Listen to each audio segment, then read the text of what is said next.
Dans cette vidéo, nous allons voir les informations de base concernant les aménagements structurels intérieurs ou extérieurs. Ces informations sont non exhaustives et ne remplacent en aucun cas l'ensemble de nos directives de planification. Nous allons aborder les généralités, les sons et lumières et les tours de régie, la pyrotechnie sur scène, les podiums et structures, les tribunes et gradins, les principes de calage, les écrans géants et les cubes promotionnels ou autres structures publicitaires. Dans les généralités, à l'exception des podiums de moins de 10 mètres carrés, des arches décoratives et des dispositifs d'éclairage ou décoratifs non accessibles au public, un organisme d'inspection accrédité en stabilité ou un ingénieur en stabilité doit attester du bon équilibre et de la qualité du montage. Les structures portantes, scènes, podiums, portiques, tours, passerelles, gradins, plateformes, etc., ainsi que les voies d'évacuation qui y sont éventuellement intégrées, doivent être conformes aux prescriptions des Eurocodes. La conception, le montage et l'exploitation des gradins et tribunes, ainsi que les voies d'évacuation qui y sont intégrées, doivent être conformes à la série de normes NBN en 13200 relatives aux installations pour spectateurs.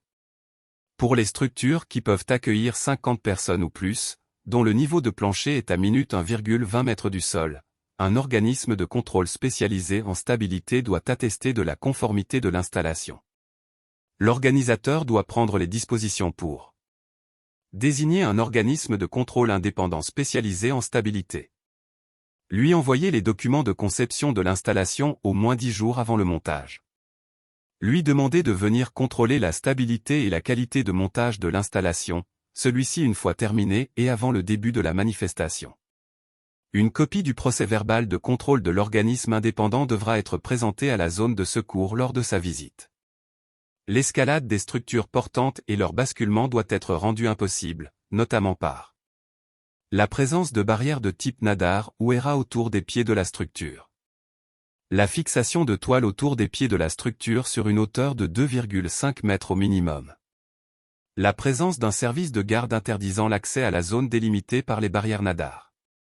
Les installations portant du public doivent supporter une charge de 4 kN par mètre carré, soit plus, 400 kg par mètre carré. La dégradation d'un élément porteur ne peut pas entraîner un effondrement en chaîne. Le pourtour des installations qui peuvent accueillir 50 personnes ou plus doit être ceinturé par un garde-corps présentant les caractéristiques suivantes.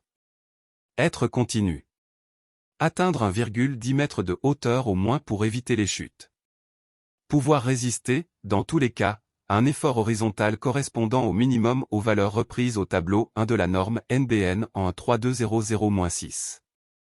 Les volets des escaliers seront de type droit.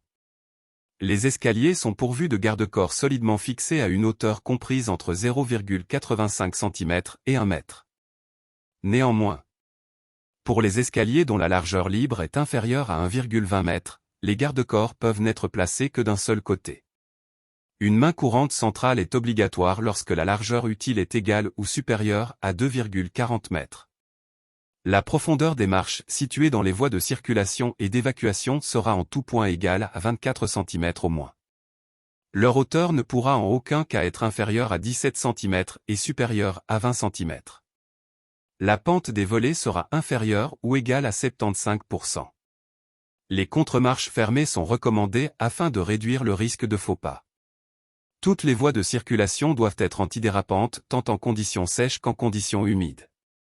Dans les sons et lumières et les tours de régie. Les appareils d'éclairage et de sonorisation seront installés de manière stable, leurs pieds seront signalés par de la rubalise jaune et noire. Tout élément fixé sur ces infrastructures doit posséder une double sécurité.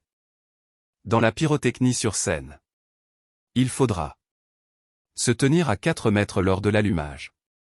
Attendre 10 minutes après la fin pour récupérer l'artifice. Stocker dans un environnement frais et aéré, éloigné de toute source de chaleur. Faire monter l'installation par un professionnel. Prévoir des dispositifs physiques matérialisant la zone de danger afin de protéger les jeunes enfants se trouvant à proximité des installations. Vérifier que les jets de scène portent la mention CE et qu'ils sont utilisés en respectant les prescriptions de la notice. Mettre en place des mesures spécifiques afin d'éviter toute chute, renversement des jets de scène, et pour que ceux-ci aillent dans la direction souhaitée. Dans les podiums et structures.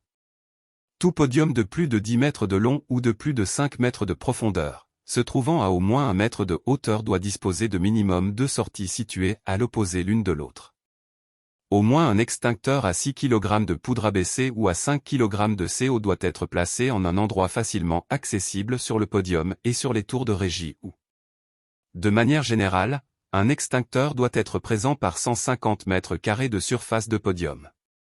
Tous les podiums disposant d'une superstructure, toit, portique d'éclairage ou de son, tour de régie ou autre, doivent être réceptionnés par un organisme d'inspection accrédité.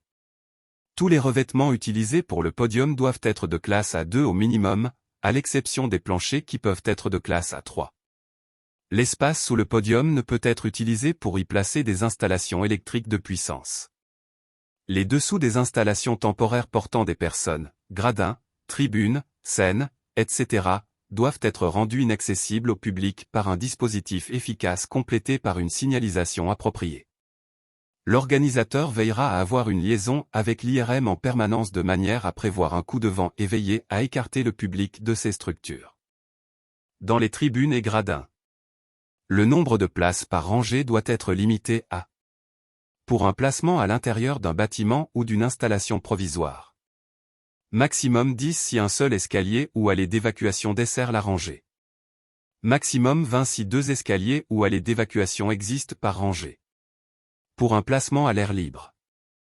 Maximum 20 si un seul escalier ou allée d'évacuation dessert la rangée.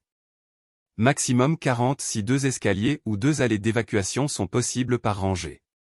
Les sièges et le houban doivent être fixés par rangée. La largeur totale nécessaire à l'évacuation doit tenir compte du nombre de personnes dans les tribunes ou gradins. Les dessous des tribunes ou gradins doivent être rendus inaccessibles au public.